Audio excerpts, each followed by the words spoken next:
हाँ, तो good morning class. हम लोग आज स्टार्ट करेंगे सॉल्यूशन चैप्टर का नेक्स्ट टॉपिक, जिसको हम लोग क्या कहते हैं बेटा, वेपर प्रेशर। तो वेपर प्रेशर हम लोग जानने की कोशिश करेंगे कि वेपर प्रेशर होता क्या है। तो वेपर प्रेशर के डेप्थ में जाने से पहले हम लोग दो या तीन डिफिनीशन जानने की हम लोग कोशिश करते हैं। तो सबसे पहला हम लोग डिफिनीशन जानते हैं। पहला डिफिनीशन क्या है, हम टाइप ऑफ लिक्विड या टाइप ऑफ कैटेगरी के बारे में, टाइप ऑफ सब्सटेंस के बारे में जानने की कोशिश करेंगे। उसमें हम दो टाइप के सब्सटेंस की बात करेंगे। एक सब्सटेंस होगा जिसको हम लोग वोलेटाइल सब्सटेंस कहते हैं, और जस्ट उसके अपोजिट होगा एक नॉन वोलेटाइल सब्सटेंस को भी हम लोग जानते हैं। तो जो वोलेटाइल सब्सटेंस होता है तो ऐसा डिफिनीशन तो है, बट क्या नॉन वोलेटाइल क्या सब्सटेंस होता है, ऐसा कोई डिफिनीशन ही नहीं है। नॉन वोलेटाइल नाम का कोई भी सब्सटेंस होता ही नहीं है। मतलब पूरी दुनिया में जितने भी सब्सटेंस हैं सबके सब वोलेटाइल है। अगर मैं ऐसा जब कहता हूँ तो आपके दिमाग में आता है कि सर आप गलत बोल रहे हैं। गलत नहीं बोल रहे हैं। जब हम कंपेयर करते हैं, दो लोगों को कंपेयर करते हैं, तब हम कहते हैं कि ये अच्छा है और इसके कंपेयर में थोड़ा बुरा है। जो बुरा है वो भी थोड़ा अच्छा है। ऐसा नहीं कि उसमें कुछ अच्छा ही नहीं, उसमें भी अच्छा ही है, लेकिन उस दूसरे के कंपेयर में उसकी अच्छाई थोड़ी कम है। तो इस तरह से एक अच्छा हो जाएगा, एक बुरा हो जाएगा। जैसे हम कंपेयर करके बताते हैं, हम एक छोटा सा प्रैक्टिकल करते हैं कि हम दो कंटेनर लेते हैं। दोनों कंटेनर में हम लोग 200 ml या 300 ml, 200 ml, एक कंटेनर में 200 ml हमने अल्कोहल डाला, इथेनॉल, और एक कंटेनर में 200 ml हमने वाटर डाला। अगर इथेनॉल नहीं है तो आप 200 ml क्या लीजिए, गाड़ी से पेट्रोल को ला के डाल दे। पेट्रोल नहीं तो डीजल ला के डाल दीजिए। 200 ml हमने डीजल डाला, 200 ml हमने वाटर डाला, और एक कमरे में हम रख के चले गए। 2 दिन बाद हम लोग आते हैं और चेक करते हैं कि what is the volume of alcohol and what is the volume of water. दोनों के वॉल्यूम को चेक करते हैं तो हम लोग देखते हैं कि जो एल्कोहल है उसका वॉल्यूम काफ़ी कम हो गया है, जबकि वाटर के वॉल्यूम में निग्लिजिबल चेंज आया है। इतना कम चेंज आया है कि हम कह नहीं सकते कि कोई चेंज है। हम लोग कह सकते हैं कि वाटर 200 ml था और वाटर 200 ml है, बट जो मैंने एल्कोहल लिया था वो 200 ml से आपका 150 ml या 130 ml या उससे भी कम हो गया है। तो हो गया है तो ऐसा क्यों हुआ है? तो ऐसा इसलिए हो क्योंकि जब हम रूम में एंटर करते हैं तो रूम में एंटर करते ही हमको एल्कोहल की पूरी स्मेल हमको अच्छे से महसूस होता है। इसका मतलब ये निकल के आता है कि जो मेरा एल्कोहल है वो एल्कोहल वेपर का फॉर्मेशन कर रहा होगा, और वाटर जो है वो वेपर का फॉर्मेशन कर तो रहा है, लेकिन इस एल्कोहल के कंपेयर में निग्लिजिबल है। तो अगर हम यहाँ दोनों लिक्विड की कैटेगरी के बारे में बात करेंगे तो हम लोग कहेंगे कि एल्कोहल हमारा एक वोलेटाइल लिक्विड है और वाटर हमारा कैसा है, नॉन वोलेटाइल लिक्विड है। तो हम कह सकते हैं कि the substance that form vapour at room temperature is called volatile substance, and the substance that form negligible amount of vapor at room temperature is called non volatile substance। हम बिल्कुल ये नहीं कहेंगे कि वेपर नहीं बनाएगा, कुछ ना कुछ स्मेल तो हर एक सब्सटेंस की होती है। अगर हम मिट्टी का स्मेल करते हो तो मिट्टी की भी स्मेल आती है, और स्मेल हमेशा उसी सब्सटेंस की आती है जिसके अंदर से कुछ वेपर का फॉर्मेशन हो। तो वेपर तो सभी बना रहे हैं, लेकिन कोई कम बना रहा है, कोई ज़्यादा बना रहा है। तो जो रूम टेम्परेचर पे बहुत ज़्यादा ह्यूज अमाउंट में वेपर बनाएगा उसको हम वोलेटाइल कहेंगे, और जिसका वेपर बनाने की टेंडेंसी ऑलमोस्ट निग्लिजिबल होगी उसको हम लोग क्या कहते हैं, नॉन वोलेटाइल कहते हैं। तो यहाँ हमने डिफाइन किया, बताया द लिक्विड। लिक्विड की जगह और भी लिख सकते हैं द लिक्विड और सब्सटेंस। कोई भी सब्सटेंस हो सकता है, सॉलिड हो सकता है, लिक्विड हो सकता है। आपका द लिक्विड और substance that form vapour at room temperature. ऐसा लिक्विड या ऐसा कोई सॉलिड या सब्सटेंस जो रूम टेम्परेचर पे वेपर बनाता है, उस सब्सटेंस को हम लोग वोलेटाइल लिक्विड कहते हैं। और जो रूम टेम्परेचर पे निग्लिजिबल या ना के बराबर वेपर बनाता है उसको हम लोग क्या कहते हैं, नॉन वोलेटाइल कहते हैं। वोलेटाइल का जब एग्जांपल लूँगा तो थोड़ा और क्लियर होगा आपको। एल्कोहल और वाटर का कंपेयर देखा आपने, ईथर और वाटर का भी कंपेयर देख सकते हो। आप पेट्रोल ले लो, आप एसीटोन ले लो, आप कैम्फर ले लो सॉलिड में। नैफ्थलीन बॉल आपने देखा होगा, छोटा छोटा नैफ्थलीन बॉल होता है।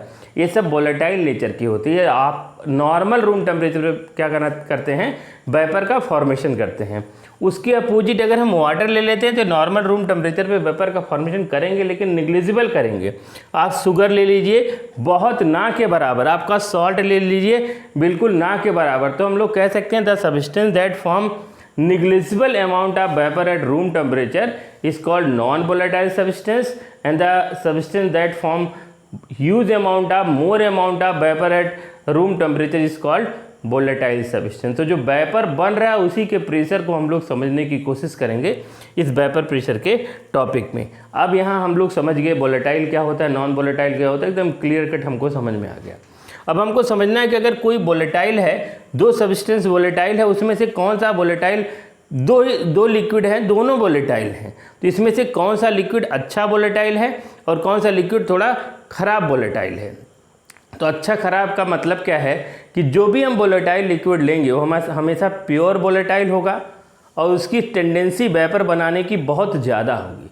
तो बहुत ज़्यादा अच्छा वोलेटाइल होने के लिए दो अच्छी खास बात होनी चाहिए, कुछ खासियत होनी चाहिए। वो खासियत ये होनी चाहिए कि हमने लिखा है यहाँ पे for good volatile nature.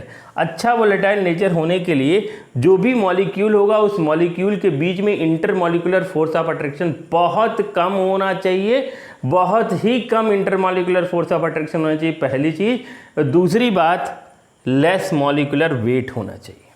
Molecular weight कम हो और इंटरमॉलिक्यूलर फोर्स ऑफ अट्रैक्शन भी कम हो तो आपका वोलेटाइल लिक्विड बहुत अच्छे कैटेगरी का वोलेटाइल लिक्विड कहलाएगा। एग्जाम्पल लेते हैं हम। एग्जाम्पल में हमने लिया मीथेनॉल। ये क्या है बेटा? ये है आपका मीथेनॉल और ये है आपका इथेनॉल। और इथेनॉल और मीथेनॉल में अगर हम देखेंगे तो जिस तरह से इथेनॉल हाइड्रोजन बॉन्ड बनाता है आपस में, उसी तरह से मीथेनॉल भी आपस में हाइड्रोजन बॉन्ड बनाता है। तो हाइड्रोजन बॉन्ड बनाने की दोनों की टेंडेंसी सेम है आपस में। Intermolecular hydrogen bonding formation in both molecule are same. दोनों मॉलिक्यूल में बॉन्ड बनाने की टेंडेंसी सेम है। तो हम लोग कंपेयर करते हैं कौन सा अच्छा वोलेटाइल है, कौन सा खराब वोलेटाइल है। तो हम लोग देखेंगे दोनों के मॉलिक्यूलर मास में, दोनों के मॉलिक्यूलर मास में 14 यूनिट का डिफरेंस है। 14 यूनिट का डिफरेंस है, मतलब जो इथेनॉल है वो 14 यूनिट ज़्यादा मास रखता है, जो मीथेनॉल है वो 14 यूनिट कम मास रखता है। तो इसका मास कम है, इसीलिए methanol is very good volatile liquid with compare to ethanol. But जब भी हम कोई प्रैक्टिकल करेंगे, एग्जाम्पल करेंगे, तो हम लोग मीथेनॉल को नहीं लेंगे। रीजन क्या है? मीथेनॉल पॉइजनस नेचर का होता है और इथेनॉल पॉइजनस नहीं होता है। तो सारा एक्सपेरिमेंट, सारा प्रैक्टिकल हम लोग इथेनॉल पे करेंगे, ना कि मीथेनॉल। बट समझने के लिए हम लोग को समझ में आ गया कि कौन सा लिक्विड आपका वोलेटाइल बेटर होता है। तब तक इसको नोट करिए, हम देखते हैं फिर। तो हम लोग क्या कर रहे हैं, हम लोग दो कंडीशन लेते हैं। पहले वन बाय वन एक एक कंडीशन को समझते हैं। हमने कंडीशन 1 बताने की कोशिश की है कि pure volatile liquid in open container. एक ओपन कंटेनर लेते हैं और उस ओपन कंटेनर में हम लोग प्योर वोलेटाइल लिक्विड को डालते हैं। प्योर वोलेटाइल लिक्विड में हम लोग क्या आसानी से मिल सकता है? इथेनॉल। हम लोग आसानी से इथेनॉल मिल सकता है और उस इथेनॉल को एक ओपन कंटेनर में रखते हैं। ओपन कंटेनर में रख के हम रूम में उसको छोड़ देते हैं।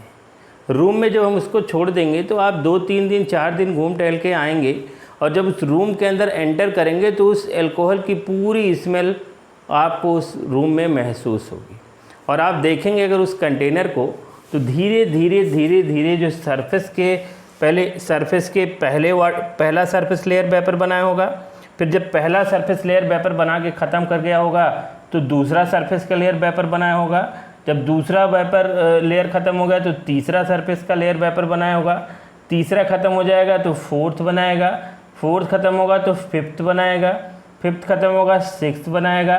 तो लाइक आपका हर एक लेयर के स्लोली सरफेस के हर एक एल्कोहल मॉलिक्यूल वेपर बना के एटमॉस्फेयर में आ जाएंगे और जब उसको आप महसूस करेंगे कमरे में एंटर करके तो उसकी स्मेल आपको महसूस होगी, बढ़िया से महसूस होगी। तो इस तरह से हम लोग कह सकते हैं कि ये वेपर जो बन रहा है ओपन वेसल का, वो वेपर आपका कोई भी प्रेशर नहीं एग्जर्ट कर पा रहा है। अगर आपस में कुछ कोलाइड करके प्रेशर एग्जर्ट करता तो हो सकता था कि कुछ आपके एल्कोहल मॉलिक्यूल उस कंटेनर के अंदर रखे हुए रहते, बट ऐसा नहीं हो रहा है। तो हो क्या रहा है, आपका कोई प्रेशर एग्जर्ट नहीं हो रहा। तो हम इस प्रेशर को इस ओपन कंटेनर से समझ नहीं पा रहे हैं और जानने की कोशिश तो कर रहे हैं कि what is the vapour pressure, but हमको कुछ समझ में नहीं आ रहा है ऐसा क्या हो रहा है। उसके लिए हम लोग क्या करते हैं, सेम प्योर वोलेटाइल लिक्विड, यहाँ भी हमने लिया pure volatile liquid in close vessel. तो क्लोज वेसल में हमने फिर से क्या ले लिया है, एल्कोहल ले लिया और एल्कोहल में फिर से क्या ले लिया हमने, इथेनॉल ले लिया है। अब हमको पता है कि रूम टेम्परेचर पे अगर कोई भी लिक्विड वेपर बनाता है तो वहाँ जो प्रोसेस होता है उस प्रोसेस को हम लोग इवेपोराइजेशन कहते हैं। और इवेपोराइजेशन एक सरफेस फिनोमिनन है जिसमें सरफेस के लिक्विड मॉलिक्यूल रूम टेम्परेचर पे वेपर बनाना क्या करते हैं, स्टार्ट कर देते हैं। तो हमने क्या किया है, अभी क्लोज वेसल ले लिया, मतलब कंटेनर वही है, एल्कोहल का अमाउंट जो हमने पहले लिया था सेम है, बट हमने उसके ऊपर एक लिड लगा दी है। लिड लगा दी तो क्या हो रहा है कि आपके पहला लेयर तो आसानी से वेपर बनाया और बना के कहाँ चला गया भाई, इस क्लोज वेसल के अंदर पूरी तरह से क्या हो गया है, फैल गया है और ये बाहर नहीं निकल पा रहा। तो ये कर क्या रहा है, ये वेपर जाके इस वेसल्स के बॉटम से क्या कर रहा होगा, कोलाइड कर रहा होगा और कोलाइड करने के बाद अपनी एनर्जी का क्या कर रहा होगा, लॉस कर देगा। जो अपनी एनर्जी का लॉस कर दे रहा हो तो फिर से लिक्विड फॉर्म में होके, मतलब ये vapour molecule, this vapour molecule strike to the bottom of the close vessels, मतलब सिंपल समझो है ना कि ये टकरा जाएगा बॉटम से और बॉटम से टकराने के बाद अपनी एनर्जी को कम करके फिर से नीचे की तरफ आएगा। सेम टाइम पे अब पहला लेयर तो ख़त्म हो गया, दूसरे लेयर के सरफेस के एल्कोहल मॉलिक्यूल ऊपर की तरफ जा रहे होंगे। तो यहाँ समझने की कोशिश करते हैं, एक जो टकराया है और टकरा के जो वापस आ रहा है और यहाँ नीचे से एक वेपर, दूसरे लेयर का वेपर जा रहा है। तो ये वेपर जा रहा है, ऊपर से टकराया हुआ वेपर जो लिक्विड फॉर्म में कन्वर्ट हो गया वो नीचे की तरफ आ रहा है और नीचे की तरफ आ रहा है तो both are collide to each other. और इस जो कोलिजन है, इस कोलिजन में जो पहला वेपर जो कोलाइड कर किया था कंटेनर के बॉटम से लिक्विड बन के आ रहा है, ये इस वेपर को फर्दर इवेपोराइजेशन होने से क्या करेगा, मना करेगा, रोकेगा। कैसे रोकेगा, ये आपका मॉलिक्यूल इस वेपर के ऊपर एक फोर्स लगाएगा, क्या करने के लिए, वेपोराइजेशन को रोकने के लिए। और वेपोराइजेशन के लिए जो फोर्स पर यूनिट एरिया आपका एग्जर्ट करेगा, प्रेशर एग्जर्ट करेगा, इसी प्रेशर को हम लोग क्या कहते हैं, वेपर प्रेशर कहते हैं। और एक ऐसा सिचुएशन कुछ समय में डेवलप हो जाएगा कि जितने वेपर आपके किसी भी प्योर वोलेटाइल लिक्विड के जितने मॉलिक्यूल वेपर में कन्वर्ट हो रहे होंगे, उतने ही वेपर आपके लिक्विड में कन्वर्ट हो रहे होंगे और थोड़े समय के बाद एक डायनेमिक इक्विलिब्रियम बन के तैयार हो जाएगा। और इस डायनेमिक इक्विलिब्रियम पे जो जितने वेपर मॉलिक्यूल आपके इस क्लोज वेसल्स में होंगे, उतने लिक्विड मॉलिक्यूल इस कंटेनर के अंदर होंगे। दोनों तरह का आपके लिक्विड और गैस का अमाउंट पूरी तरह से रुक जाएगा, डायनेमिक हो जाएगा, डायनेमिक इक्विलिब्रियम अटेन कर लेगा। और उस इक्विलिब्रियम पे जो प्रेशर एक्सर्ट हो रहा है फर्दर इवेपोराइजेशन रोकने के लिए, उसी प्रेशर को हम लोग क्या कहते हैं, वेपर प्रेशर कहते हैं। यहाँ मैंने लिखा है the pressure exert by vapour of volatile liquid, the pressure exert by vapour of volatile liquid prevent further evaporization. Vapour of volatile liquid further evaporization को रोकने के लिए एट डायनेमिक इक्विलिब्रियम पे जो प्रेशर एक्सर्ट करेंगे, that pressure is called vapour pressure. उसी pressure को हम लोग क्या कहते हैं, वेपर प्रेशर कहते हैं। और इस कंडीशन में एक डायनेमिक इक्विलिब्रियम बन के क्या हो जाएगा, तैयार हो जाएगा। तो हमने आपको पूरा वेपर प्रेशर के बारे में बताया, वोलेटाइल नॉन वोलेटाइल लिक्विड के बारे में बताया और हमने बताया कि कैसे आपका क्लोज वेसल्स का वोलेटाइल लिक्विड एक डायनेमिक इक्विलिब्रियम पे वेपर बनाने की टेंडेंसी उसकी क्या हो जा रही है, कम हो जा रही है, फर्दर इवेपोराइजेशन रुक जा रहा है ना। और इसी प्रेशर को हम लोग क्या कहते हैं, वेपर प्रेशर कहते हैं। तब तक आप इसको नोट करिए और नेक्स्ट टॉपिक हम लोग पढ़ेंगे कल, जिसको हम लोग क्या कहते हैं, factor affecting on vapour pressure. जो वेपर प्रेशर है उस पर कौन कौन से ऐसे फैक्टर हैं जो इफेक्ट प्रोड्यूस करेंगे। तब तक के लिए थैंक यू वेरी मच।